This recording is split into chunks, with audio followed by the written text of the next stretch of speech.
El Economista Podcast. ¿Qué tal? Soy Fausto Pretelín, Muñoz de Cote, editor de la sección Geopolítica en el periódico El Economista. Eleconomista.mx. En donde no vamos a hablar por hablar. No vamos a tener un exceso de palabras, un análisis de lo que ocurre en el mundo. Globaliqué, con Fausto Pretelín. Me da mucho gusto saludarles nuevamente. Soy Fausto Pretelín en este podcast del Economista sobre Globaliqué, y en esta ocasión, bueno, pues el tema de alguna manera está sobre la mesa desde hace ya algunos días, semanas inclusive. Aquí hemos tenido algunas pláticas interesantes, y el día de hoy me da muchísimo gusto que haya aceptado la invitación Gabriela Febres Cordero. Ella, licenciada en Administración, fue funcionaria durante el gobierno de Carlos Andrés Pérez, el presidente venezolano, allá en 1989, como ministra de Comercio Exterior. Así que le agradezco y le doy la bienvenida a Gabriela. Muchas gracias por aceptar la invitación. Gracias, Fausto, y saludo muy especial a toda la audiencia que nos sigue en esta coyuntura tan especial y tan preocupante en la que vivimos en este momento en América Latina y especialmente en Venezuela. Así es, como lo mencionas, ya son 9 días de esta crisis postelectoral, en donde pues la oposición de Edmundo González y María Carolina Machado han demostrado y han colocado en página web pues actas, el 82% de ellas, en donde dan como claro ganador a Edmundo González de las elecciones presidenciales y como claro perdedor a Nicolás Maduro. Pero lo ocurrido el día después, o inclusive la misma noche de las elecciones, es una lectura distinta a la que hace el régimen de la dictadura de Nicolás Maduro. Gabriela, yo te preguntaría, ¿cómo lees la situación actual? ¿Cómo la sientes, dada tu experiencia gubernamental, cuando estuviste en algunos momentos en un gobierno anterior con Carlos Andrés Pérez? Sí, Fausto, es muy complejo uno poder hacer un diagnóstico pristino y con un hilo conductor donde hay múltiples planos andando al mismo tiempo que se sobreponen unos con los otros dentro de esta pugna, si pudiéramos decirlo así, donde hay pues la realidad, la verdad demostrada y reconocida por actores independientes en cuanto a lo que fue el resultado de la contienda electoral, y el otro grupo o el otro sector opuesto que se aferra al poder, que quiere a toda costa mantenerse allí, pues porque sus circunstancias, no solamente políticas, sino también personales, frente a lo que sería la justicia internacional, está altamente comprometida. Entonces, las opciones para que ellos puedan tener el grupo opositor representado en este momento en Maduro, que perdió las elecciones, cómo hacer para que ellos puedan irse. La historia nos dice claramente pues, que los regímenes autoritarios no se van por voluntad, es bien o por la fuerza o por la negociación. Y así ha sido históricamente, mayoritariamente por la negociación. La diferencia está que en tiempos recientes, quiero decir, en los últimos 20 años, que han habido casos, digamos, menos visibles que el caso del autoritarismo en Venezuela, tiene el componente de violación de derechos humanos, de crímenes de lesa humanidad, que se ha ido cada vez más privilegiando hacer justicia en ese campo, y el expediente acumulado de 25 años de violaciones de derechos humanos en Venezuela es demasiado visible, y es difícil el poder pensar que para llegar a una negociación cerramos ese capítulo, se olvida y no hay justicia y no hay reparación. Yo creo que allí es donde está el meollo del problema. Dices negociación o la fuerza, pero hemos visto a lo largo de estos 25 años, sobre todo quizás en los últimos 10 particularmente, ya con Nicolás Maduro, que recurrentemente llama a diálogo con la oposición, lo mismo en Barbados que en México, en Dominicana, y de alguna manera en todas ellas hay un solo ganador, que es Nicolás Maduro, es decir, permanece atornillado en la silla del poder. Y cuando se acercaban las elecciones de hace 2 semanas, había expectativas, esperanza de que en esta ocasión sí iba a barrer prácticamente Edmundo González. Quizás estaba sobre el aire la incógnita de que Maduro pues no iba a reconocer su derrota, es decir, un dictador no reconoce la derrota. ¿Qué ha pasado? ¿Por qué se confió? ¿Por qué los venezolanos confiaron en esta ocasión que sí iba a ocurrir algo importante, pero se encuentran el día después de las elecciones con que Maduro se declara ganador? Sí, dos cosas. Las negociaciones anteriores se daba como base para llegar a un estadio neutro, que serían unas elecciones que fueran reconocidas por ambas partes, y eso fue lo que se cristalizó el fin de semana pasado. Es decir, lo que era Noruega, México, Barbados, Qatar, siempre tenía que ver con darle salida, un escenario de salida, y por supuesto se rompían las relaciones hasta que finalmente, por la misma coyuntura crítica en Venezuela, desde el punto de vista económico, desde el punto de vista político internacional, pues de nuevo ellos, en el caso de Maduro y su gente, decidió, perfecto, vamos a ir a elecciones, pensando que una vez que llegara el proceso, ellos podrían controlarlo o tener un resultado a su favor. Entonces, por eso es que se llega a ese momento, que ya era, digamos, de las últimas negociaciones, era la definitiva. Eso es como el primer punto. Lo segundo, ¿por qué los venezolanos esta vez sí se montan en esta idea de poder ganar la contienda electoral y salir del régimen? Fundamentalmente por el liderazgo de María Corina. María Corina tenía o tiene muy claro que cualquier salida distinta, no, que sea distinta a la salida constitucional, no tendría la base ni la base moral ni lo robusto para uno poder plantarse ante el mundo y decir esto es nuestro triunfo. Entonces ella obviamente se lanza durante 3 años a recorrer toda Venezuela, a convencer a todos que la única ruta era la ruta constitucional, la ruta electoral, la ruta transparente. Y para ello se prepara de una forma absolutamente extraordinaria. En tiempos recientes no hemos visto una planificación y una organización electoral como la que ella y su grupo de gente logró realizar, porque es que allí se desnudó todo, quedó claramente cuál era la voluntad del pueblo, ya no podía haber más negociación y maquillar la situación de Venezuela, sino la negociación de ahorita es cómo se van a ir, se tienen que ir y en qué forma se van a ir. Y entonces entra el tema de, pues sí, los dos grandes delitos, todo el saqueo al erario nacional, durante 25 años, dicen entre 300.000 millones, 700.000 millones acumulados que se han robado, y adicionalmente el tema de crímenes de lesa humanidad. Eso es más complicado poder negociar. Sí. Entonces, en este momento, lo que ella hizo me parece que fue absolutamente estratégico y obviamente el camino más largo, pero el camino más seguro.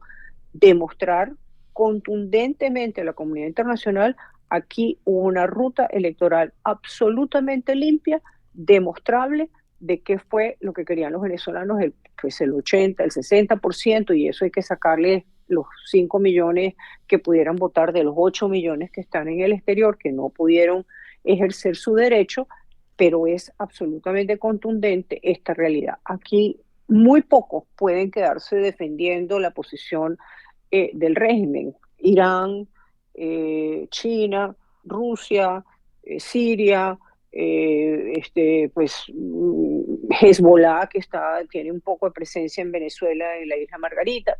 O sea, no hay más cómo defender esto. Entonces llegamos al punto de no retorno. y es donde estamos y por eso la crisis en este momento. Claro, tal pareciera que el eslabón más débil es donde se rompe esta cadena quizás de soberbia que organizó Nicolás Maduro y que pensó que iba a manipular fácilmente las cifras, pero a final de cuentas fueron los humanos, los ciudadanos, los que estaban en las casillas, quizás estos representantes del Consejo Nacional Electoral, los que a final de cuentas desobedecen, en el buen sentido de la palabra, el mandato de Maduro diciendo nosotros sí vamos a entregar las actas a el partido de María Corina Machado. Y ahí fue de alguna manera impresionante que horas después de que cerraran las casillas ya tenía María Corina Machado el 70-71% de las actas y un día después el 82%, es decir, 8 de cada 10 actas, 8 de cada 10 casillas quizás. Estamos hablando de que desobedecieron a Maduro y entregaron estas actas. Esto quizá fue lo que no esperaba el dictador, que de alguna manera los dictadores pues tienen el control de todo y llegan a ser soberbios en donde tienen comprado todo, ¿no? Sí, Fausto, yo creo que aquí hay un caso para estudiar para todos nuestros países y obviamente todos nuestros países en América Latina que hemos tenido temas de ausencia de transparencia entre la voluntad del elector y el resultado final. Y realmente creo que aquí hubo la combinación de dos elementos sin conocer mucho a profundidad la hoja de ruta completa y con el detalle, pero hubo una masa humana que se empoderó, que ella los empoderó. Y que quiero detenerme aquí un poquito porque creo que hay un tema psicológico y sociológico que vale la pena analizar. Durante mucho tiempo, el venezolano caímos todos en una circunstancia de la comida se la tenemos que pedir al gobierno, la gasolina al gobierno, el gas para cocinar al gobierno. Si quiero ir a algún centro de salud, de lo que queda, también al gobierno. Todo hubo un control social que se desarrolló y se perfeccionó en donde la dignidad humana, íntimamente, cada uno pues se da cuenta que no tenía poder para poder crear su entorno social o su entorno económico porque todo dependía 100% del gobierno, Claro. entonces, o del régimen. Entonces, eso no puede uno subestimar psicológicamente la sensación de impotencia y de indignidad en el que vive uno en el día a día, a sabiendas que alguien le tiene el control de toda su vivencia. Cuando ella aparece, ¿cuál es el primer acto que tiene ella con su gente, con el venezolano? Los empoderan, dice, yo confío en ti, yo confío en lo que tú puedes hacer y yo te voy a dar las herramientas para que tú puedas participar y ser activo y ser protagonista en el proceso electoral. Entonces, cuando ella crea estos grupos que los llamaba los comanditos, que eran grupos en pueblos, pues los más chiquitos, de 10 personas, y a todos les dio, a través de redes, pues ahí a través de los celulares, la capacitación para que comprendieran de qué se trataba. Y no eran instrucciones elegantes ni nada, ni muy sofisticadas. Vas a levantarte temprano, prepara la comida la noche anterior, llévate una sillita para esperar, ten en cuenta que cuando tú quieras regresarte a tu casa, otra persona tiene que sustituirte, los señores de las motos, por favor, van a llevar donde sean los centros más lejos, van a llevar y ayudar para acá y traerlos y llevarlos. O sea, les dio tareas pequeñas, pero frente a una indignidad por primera vez, cada uno tenía control de su voto y defensa y herramientas para defender el voto. Y yo creo que eso fue una de las cosas más importantes y más estratégicas que ella hizo. Entonces, frente a toda esa población civil esperando y mirando y participando, como el que representa el Centro Nacional Electoral que está allí y representa a los otros partidos en pueblos muy remotos, pues obviamente sentía la presión de la gente y ellos también viven la misma condición económica que la misma población venezolana. Podrán estar vinculados directa o indirectamente con el régimen, teniendo cargos de menor cuantía o de menor jerarquía, pero también no tienen el gas, no tienen la luz, no tienen la comida, dependen. Entonces yo creo que tocó la fibra del orgullo o de la supervivencia del venezolano. Claro. Y efectivamente pues llegaron todos a compartirse las actas, que fue lo que ella logró. Sí, fue un trabajo perfectamente bien elaborado, bien hecho, en donde se vio claramente que pues gran parte de la población venezolana salió y con mucha empatía pues cerró filas a favor de la oposición de María Corina Machado. Hace unos momentos decías, Gabriela, sobre digamos que la respuesta de la comunidad internacional. ¿A ti qué te parece esta carta conjunta que firmaron el viernes pasado, México, Brasil y Colombia, en donde le piden transparencia, que muestre las actas al régimen de Maduro? ¿Qué lectura le haces a este comunicado conjunto?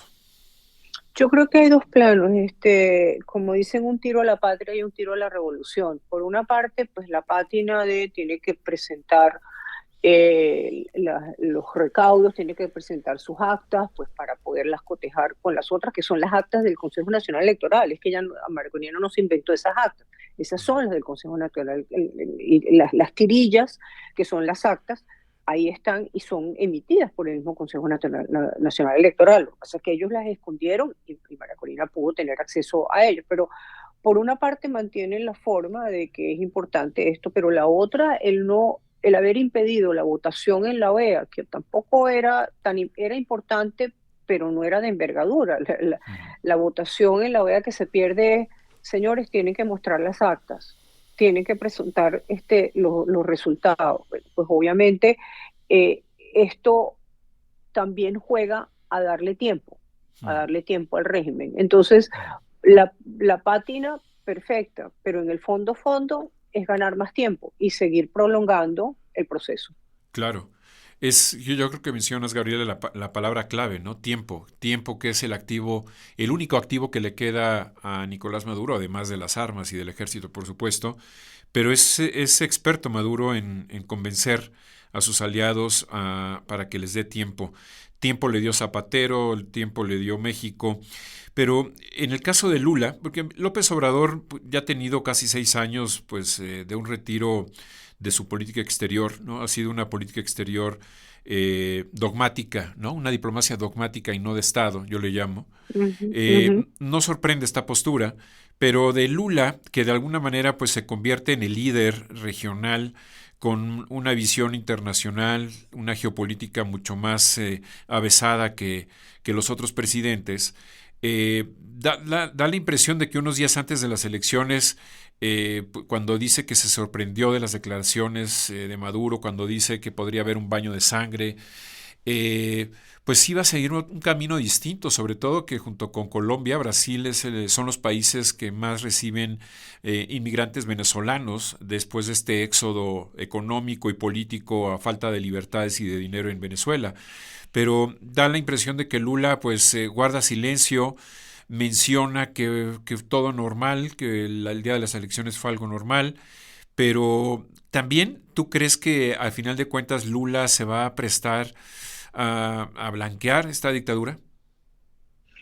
Difícil poder saber de nuevo en las mentalidades de estas personas que son más afín a la izquierda y todo el bagaje que tienen detrás de todo este dogma revolucionario.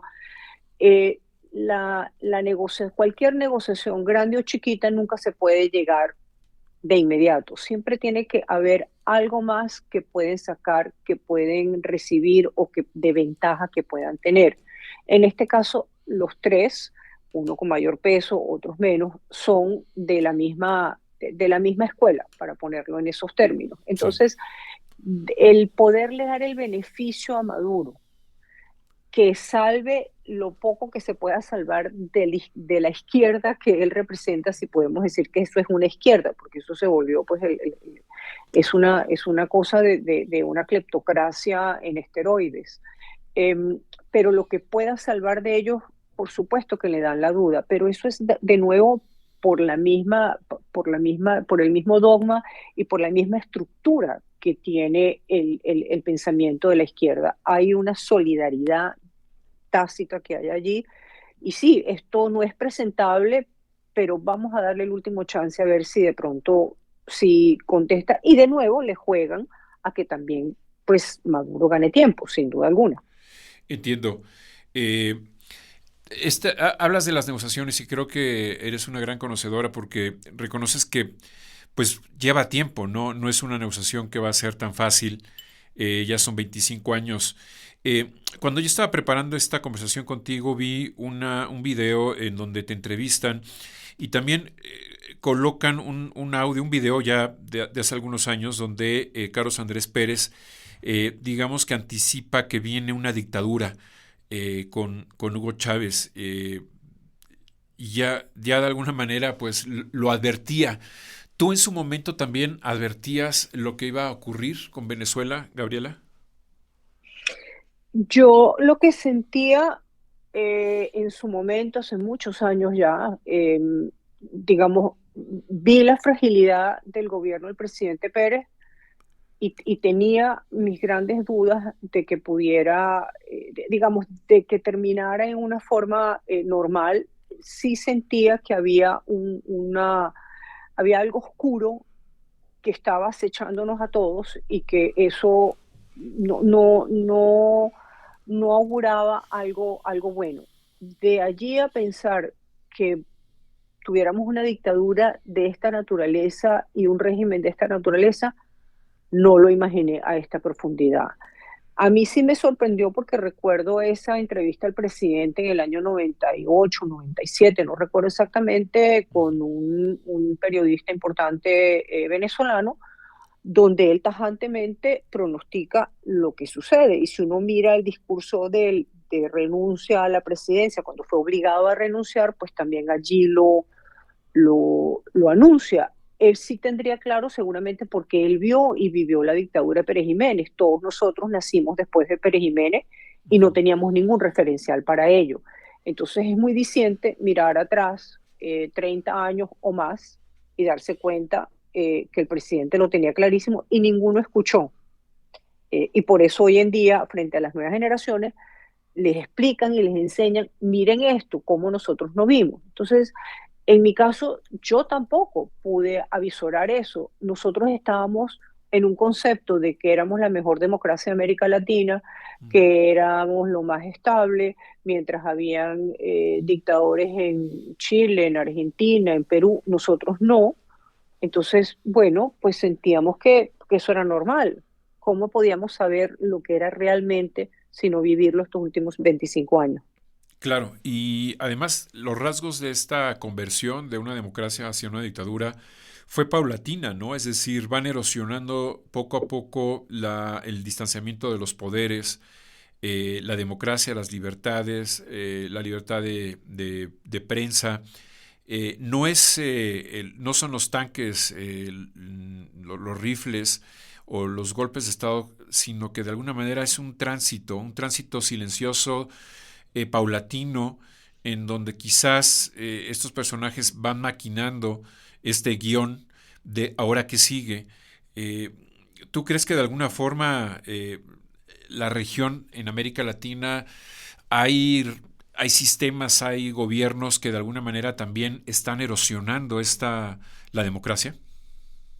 Claro, yo creo que Venezuela fue el laboratorio de cómo se destruye una democracia desde adentro, cómo se horada, Ujú. cómo se carcome, deja la fachada, tú estás viendo la fachada que eso sigue perfecto, pero por dentro ellos están, digamos, como la termita, se están comiendo todo. Sí, Y luego se cae ya la fachada. Yo creo que eso nosotros fuimos el laboratorio en Venezuela y creo que ya hay suficientes cosas escritas y analizadas para que el ciudadano eh, americano, mexicano, chileno, no importa qué parte del mundo, comprenda cuál es la hoja de ruta para horadar desde adentro. Eso es lo primero. Y lo segundo, donde volvemos a hacer laboratorio, es el empoderamiento de la sociedad civil para defender una elección. mm, Normalmente nosotros vamos y votamos, todos, yo me refiero a todos los de América Latina, vamos, votamos, nos desentendemos, nos vamos para la casa, entonces, bueno, estamos con la familia, hacemos un sancocho, un asado, una fiesta, no sé qué, estamos esperando a las 8 de la noche que prenda la televisión para poder ver cuál es el primer boletín. Nosotros nos desentendemos y siempre ha sido así las votaciones, u otros que les da pereza y no van y votan.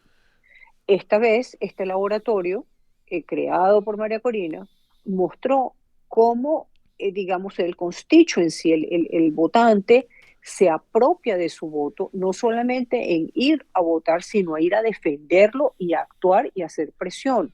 Y esto es una gran enseñanza para toda América Latina. De manera que de aquí, bueno, yo no puedo decir que esto sea positivo porque la cantidad de muertos eso no tiene justificación y los muchachos, todos los jóvenes que han matado, o sea, creo que vamos por 13 o 14 en 4 días y más de 1.200 retenidos. Entre los muertos hay varios menores de edad, de 13 años, de 15 años, por la fuerza del régimen de Maduro. Es una cosa horrible, pero como madurez en el colectivo, creo que lo de Venezuela es un punto de enseñanza que se debe capitalizar y digamos que ser parte de la madurez de nuestros países, de cómo la democracia sí puede ejercerse, o el concepto democrático sí puede estar en cosas chiquitas en manos del ciudadano. Eso anteriormente no lo teníamos.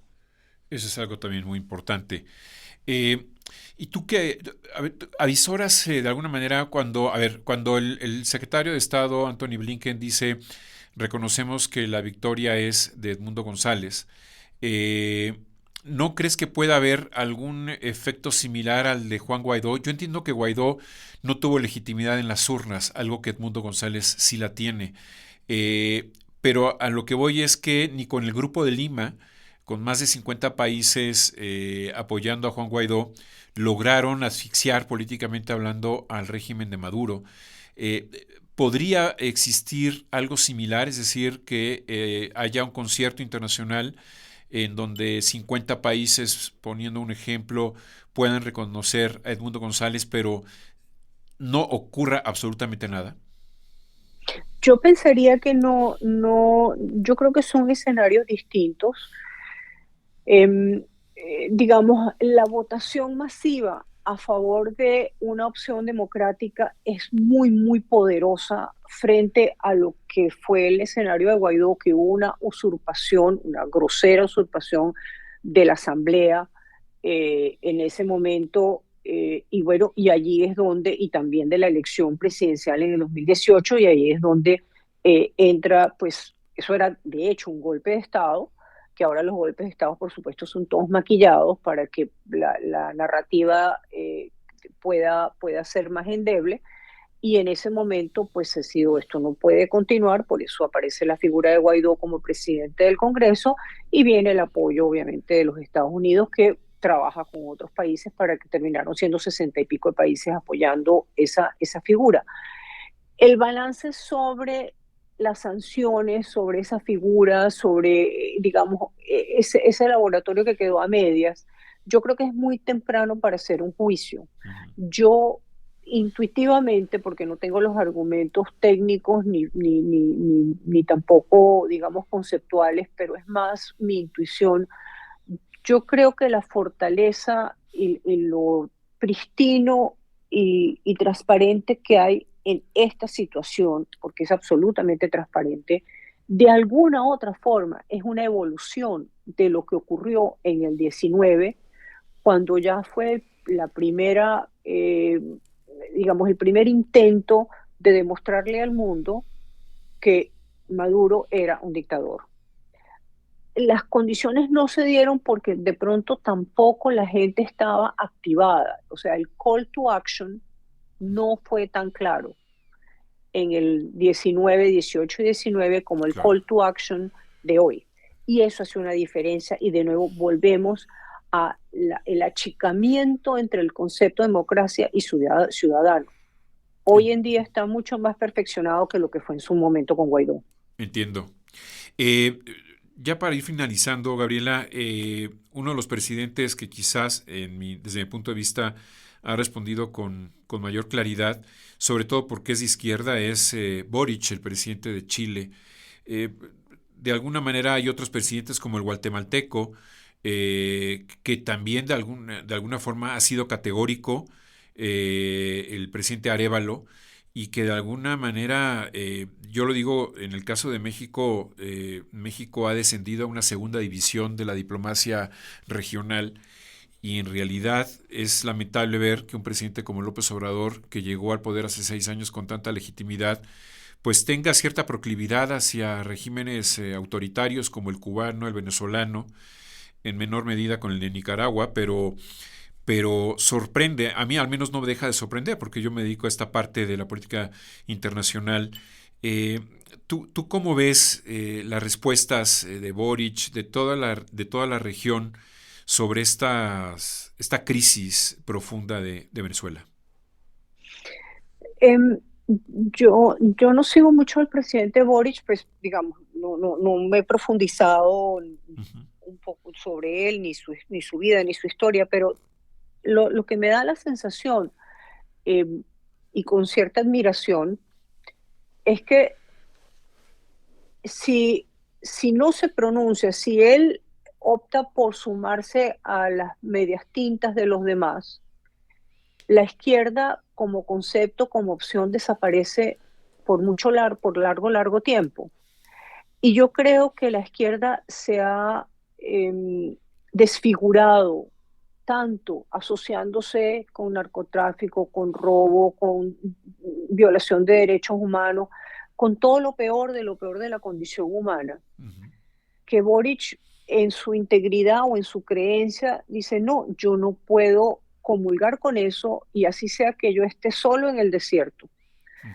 Eh, Sobre un argumento más ético, más un argumento realmente humanista Ujú. que va y es congruente con mi creencia, yo lo voy a defender hasta donde yo pueda. Me parece que es una posición muy valiente y creo que él no quiere o aspira a rescatar la izquierda de ese pantano tan inmundo en que está hoy en día por todos los regímenes de América Latina y del resto del mundo, que son todos pues algo muy grosero y muy inhumano. O sea, eso va en contra de lo que supuestamente debería ser la izquierda.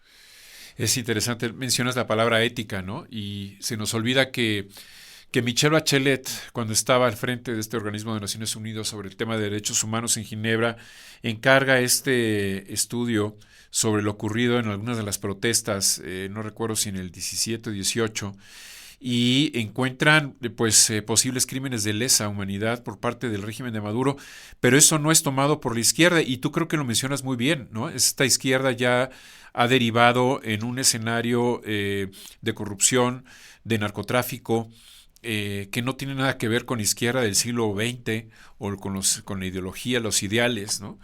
En Estados Unidos, ¿tú cómo sientes? Porque Estados Unidos está ya en un proceso electoral entrando.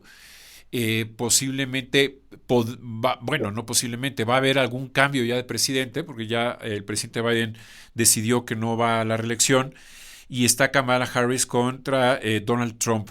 ¿Qué tanto puede cambiar para Venezuela el que gane la demócrata o el que gane el republicano? Yo creo que mucho, y creo que inclusive, qué casualidad que se dan las elecciones nuestras en Venezuela es el 28 y la posesión del presidente, pues en teoría es en enero, en el caso venezolano, todo ese calendario se cambió y esto viene a coincidir con el calendario americano. Es decir, no sé si es por coincidencia o por planificación, pero el hecho es que en este momento la Casa Blanca hay una cierta cefalía, lo veo yo. Esto está un poco acéfalo porque realmente pues uno no oye a Biden, no tiene una presencia firme sobre este caso de Venezuela, es Blinken y el otro que habla, pero Ujú.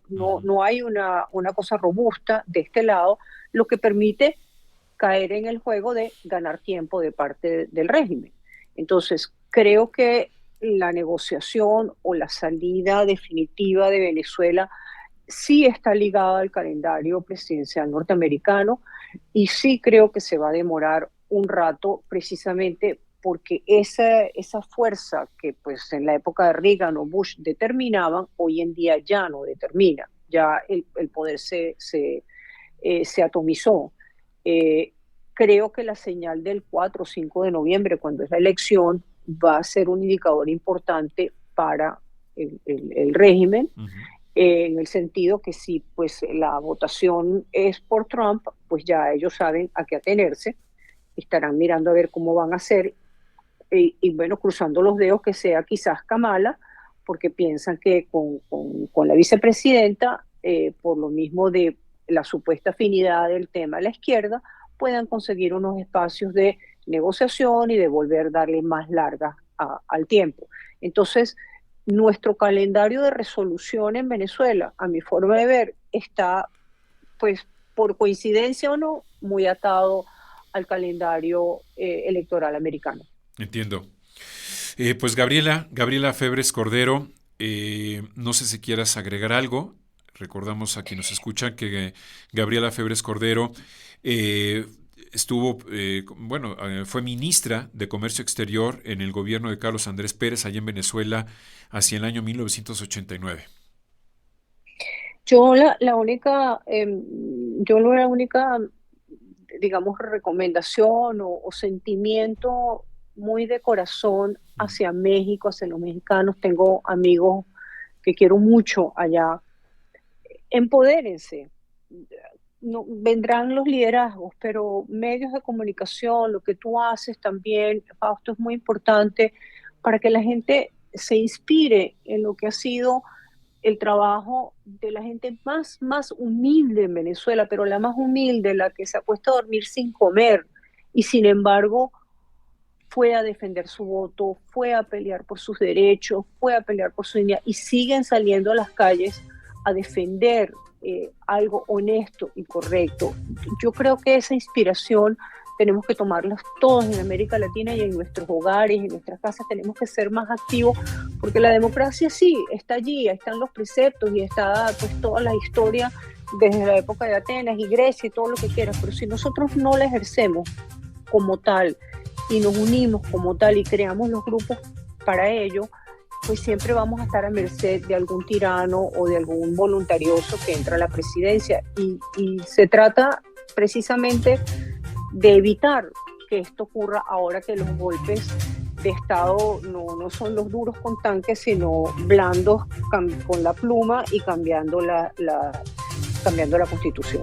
Así es, y sobre todo tu recomendación llega muy bien en México porque tú bien sabes, la victoria de Claudia Sheinbaum se reflejó también en el Congreso y la mayoría calificada podría de alguna manera derivar en cambios constitucionales que simple y sencillamente desmantelarían al Poder Judicial, lo cual esto sería una alarma sísmica de enorme calado porque estaríamos viendo pues un proceso de erosión democrática muy peligrosa que puede derivar en escenarios que estamos viendo tristemente en Venezuela. Ojalá que me equivoque, pero hay tiempo para reflexionar y yo agradezco tus palabras, Gabriela Febres Cordero, por estar en El Economista en este podcast. Te seguiremos, por supuesto, y te agradecemos tu presencia. Muchas gracias por la oportunidad, toda la buena suerte del mundo y bueno, ojalá que siempre estemos juntos para luchar por la verdad, por la integridad y por la dignidad de cada uno de los ciudadanos de América Latina. Gracias, muchas gracias, Gabriela. Bien, pues yo me despido y nos vemos en el próximo capítulo de Globalique. Les invito a que escuchen los podcasts del Economista y por supuesto que lean el periódico. Gracias, hasta la próxima. Globalique.